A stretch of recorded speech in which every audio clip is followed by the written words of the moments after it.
RG Kar medical college হাসপাতালে মহিলা চিকিৎসকের রহস্য মৃত্যু। নাইট ডিউটিতে থাকা পোস্ট গ্র্যাজুয়েট ট্রেনি ডাক্তারের মৃত্যু হয় আজ সকালে। জরুরি বিভাগের 4 তলার সেমিনার হল থেকে তার দেহ উদ্ধার করা হয়। অবিন্যস্ত পোশাক ছিল এবং দেহে ক্ষতবিক্ষতের চিহ্ন। মৃত্যুর কারণ ঘিরে ধোঁয়াশা তৈরি হয়েছে, অনেক প্রশ্ন সামনে আসছে। তদন্তে পুলিশ। রাত 2টোয় ডিনার করেন ওই চিকিৎসক, তারপর বিশ্রাম নিতে যান সেমিনার রুমে। পোশাক অবিন্যস্ত ছিল, দেহে আঘাতের চিহ্ন ছিল, এমনটাই দাবি করছে পড়ুয়াদের একাংশ। দেহ এখনো নামাতে দেননি পড়ুয়ারা। তারা এই মুহূর্তে কর্মবিরতিতে, যদিও জরুরি পরিষেবা তারা চালিয়ে যাবেন। মহিলা ডাক্তারের মৃত্যুর প্রতিবাদে তারা কর্মবিরতির ডাক দিয়েছেন। 5 সদস্যের তদন্ত কমিটি গড়েছে হাসপাতাল কর্তৃপক্ষ। ময়না তদন্তের জন্য গড়া হয়েছে 3 সদস্যের কমিটি। ম্যাজিস্ট্রেট পর্যায়ের তদন্তের দাবি পড়ুয়াদের।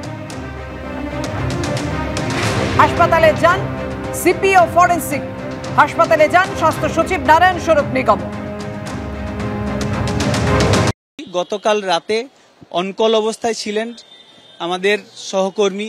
সকালবেলাতে তাকে যখন ডাকতে যাওয়া হয় তার নিথর দেহ পড়েছিল। সেখানে তার পোশাক ছেঁড়া অবস্থাতে পাওয়া যায়। দেহে একাধিক ক্ষতও দেখা গেছে বলে তার সহপাঠীদের বক্তব্য। এই অবস্থাতে আমরা সাসপেক্ট করছি এটা একটা ক্লিয়ার কাট রেপ এবং খুনের ঘটনা। এত বড় হাসপাতাল, এতজন মহিলা চিকিৎসক এখানে নাইট ডিউটি করেন, কিন্তু কোথাও সেপারেট মহিলাদের জন্য অনকল রুম, তাদের উপযুক্ত নিরাপত্তার ব্যবস্থা নেই। তাহলে এই ঘটনার সম্পূর্ণ দায় কর্তৃপক্ষকে নিতে হবে। আমরা অবিলম্বে সমস্ত ঘটনার বিচার বিভাগীয় তদন্ত দাবি করছি, দোষীদের সম্পূর্ণ দৃষ্টান্তমূলক শাস্তির দাবি করছি।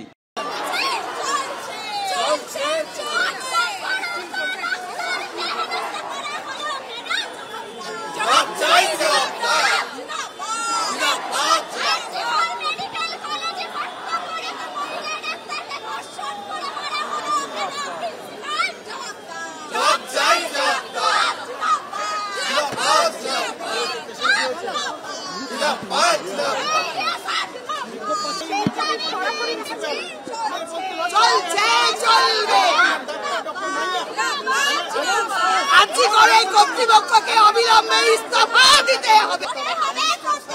ময়না তদন্ত নিয়ে টালবাহানা মানছি না, মানবো না।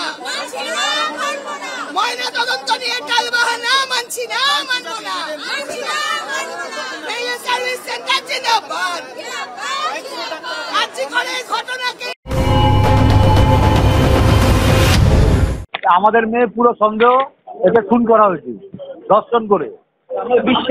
আমাদের বিশ্বাস আর কি, আমরা এটা সুবিচার যাতে হয়। এখন মেয়ে তো গেছে, চলে গেছে, সে তো কিছু করা যাবে না। যাতে বিচারটা পায় সেই চেষ্টা করছি, কিন্তু এরা টোটালি ব্যাপারটাকে ডিলে করছে। প্রিন্সিপালকে ডাকা হচ্ছে, আসছে না। সবসময় আমাদের 2 ঘন্টা বসিয়ে তারপরে ঢুকতে দিল করে ধামা চাপা দেওয়ার চেষ্টা হচ্ছে। পুরো খুন করা হয়েছে, পুরো দেখলেই বোঝা যাচ্ছে অর্ধনগ্ন অবস্থায় পড়ে আছে। আরজিকর হাসপাতালে মহিলা চিকিৎসকের রহস্য মৃত্যু। মৃত মহিলা চিকিৎসকের বাবা ও মায়ের সঙ্গে ফোনে কথা বলেছেন মুখ্যমন্ত্রী। ঘটনা খুবই বেদনাদায়ক, পরিবারকে সমবেদনা জানিয়ে বলেছেন মুখ্যমন্ত্রী মমতা বন্দ্যোপাধ্যায়। যথাযথ তদন্ত করে দোষীদের বিরুদ্ধে কড়া ব্যবস্থা নেওয়া হবে।